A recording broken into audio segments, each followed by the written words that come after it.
Салам достор.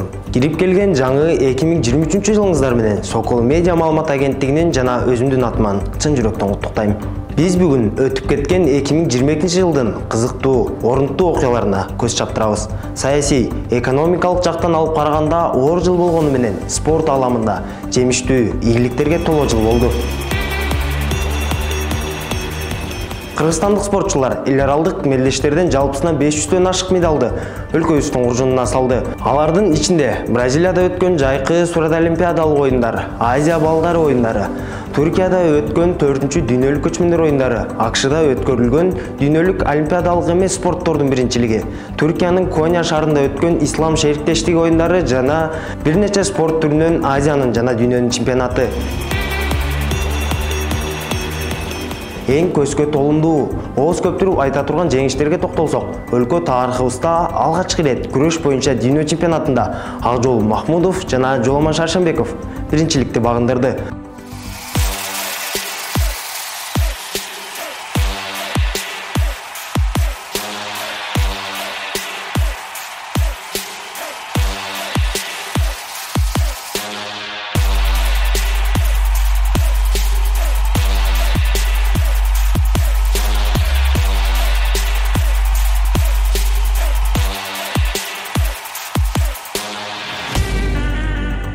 Кыргызстандын күрөш федерациясы Азияда мыкты аталды.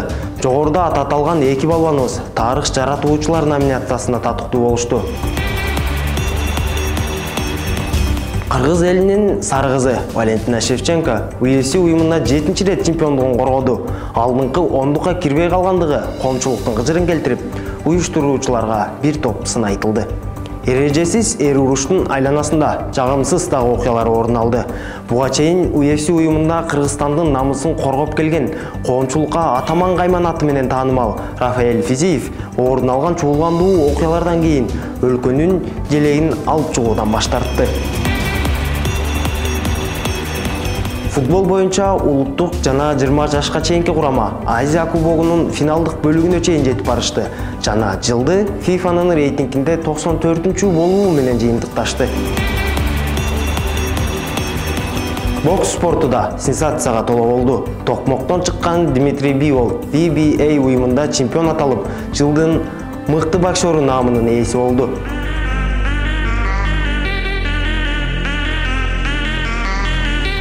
Жаш болгонуна карабастан өзүнүн улуу жана салмактык категориясы чоңдор менен күчүн ашкан Самат Кыргыз Абдрахманов мээлесиз урушта чемпион аталып, жакын арада бокстун эрежесине ылайык өткөрүлгөн турнирде да биринчиликти камсыздады. Анын бүйүр кызыткан мелдештеринен кийин Мейвезер деп аталышын суранганы коомчулукта катуу талкуу жаратты.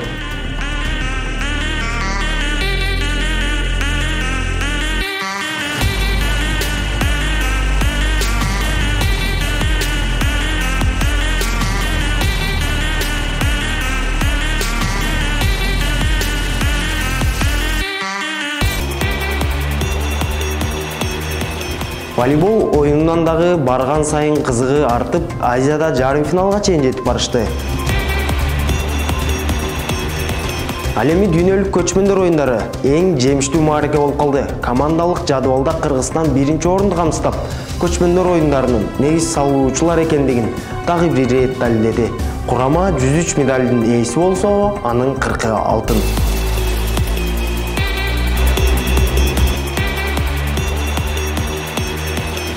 Жыл ичинде орун алган ийгиликтерди айта берсек, көп убакыт алчудай. Андыктан орунттуу деп эсептелгендерин гана атадык.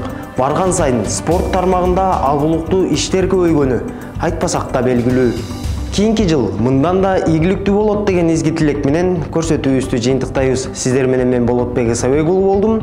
Кийинки эфирлерден амандашканча сак саламатта туруңуздар.